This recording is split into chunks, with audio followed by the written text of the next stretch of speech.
Broome Street, just off the Bowery in Lower Manhattan. Late on the night of February 2, 1942, 4 gunmen stick up the Spring Arrow Social and Athletic Club. An off-duty cop is inside buying cigarettes. Shots are fired. One of the gunmen staggers out and down this sidewalk toward Elizabeth Street. He makes it to right about here and then drops on his face on the sidewalk. Just another dead hoodlum in the naked city, except this dead hoodlum is about to be immortalized by New York's great crime photographer, Arthur Felig, better known as Weegee.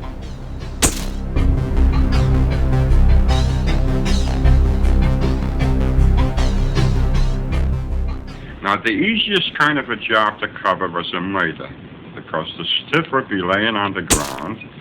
He couldn't get up and walk away or get temperamental, and we would be good for at least 2 hours. Weegee's newspaper and magazine photos of the mid-1930s into the post-war years defined Manhattan as a film noir nightscape of gangsters, Bowery bums, slumming swells, and tenement dwellers. He gave it its enduring nickname, the Naked City. Weegee captured night in New York back when it was scary and desolate and lonely.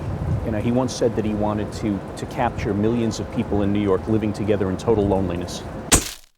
Center Marketplace, between Broome and Grand Streets, is now a quiet row of luxury townhouses in the shadow of the former police headquarters building, itself converted to luxury residential now. But when Weegee lived here in a single room at 5 Center Marketplace from the mid-1930s to 1947, this was a drab block of tenements inhabited by newspaper reporters and photographers who worked the crime beat. Number 5 was John Giovino and Company gun store, which when I came on the job is where all of us bought our revolvers.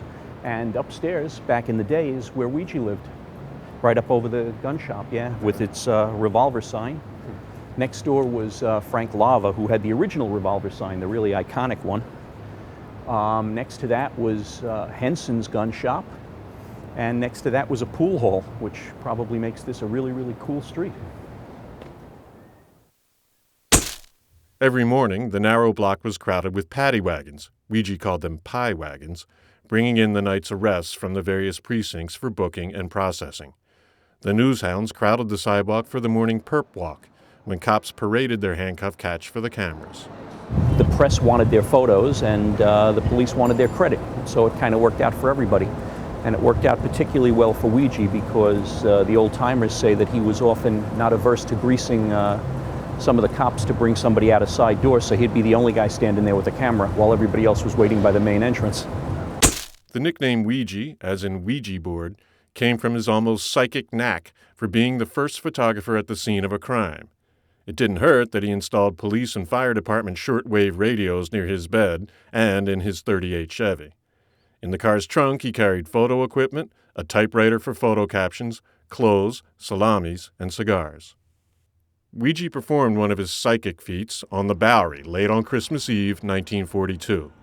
He snapped a shot of a local inebriate collapsed on the sidewalk in front of 269 Bowery, today, appropriately, a wine and liquor store.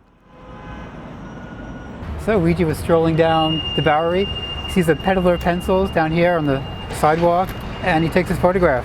He continues down the sidewalk, and he hears a commotion, turns around, and sees that this peddler has been hit by a taxi cab. And as Weegee writes, this is the first time that an accident was photographed before and after it happened. One of Weegee's favorite haunts on the Bowery was Sammy's Bowery Follies, a gay 90s theme bar at 267 Bowery, where slumming swells from uptown bent elbows with Bowery bums and lowlifes. Weegee called Sammy's the poor man's stork club and threw himself some parties there, like this one for his 1946 book, Weegee's People.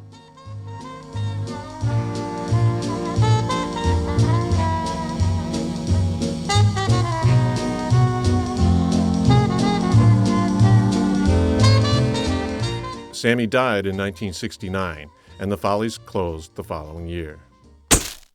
Sometimes Weegee was less interested in a dead body than in the crowd it attracted. I arrive right in the heart of Little Italy, 10 Prince Street. Here's a guy had been bumped off in the doorway of a little candy store. This was a nice, balmy, hot summer's night.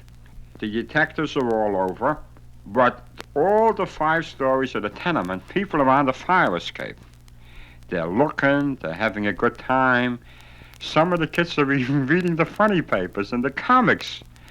To me, this was drama. This was like a backdrop.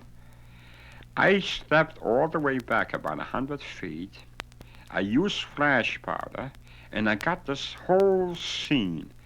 Of course, the title for it was Balcony Seats at a Murder.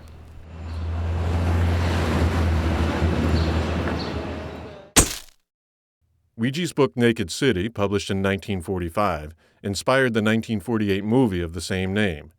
That prompted a move to Hollywood, where Weegee hobnobbed with the stars for a few years. But he never really fit in with what he called the land of the zombies, and moved back to Manhattan in 1951. His crime photography days were over.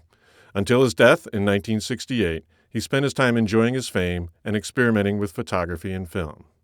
In 1968, the theater and film director Sias Motel, who was experimenting with still photography himself, was walking in Washington Square Park.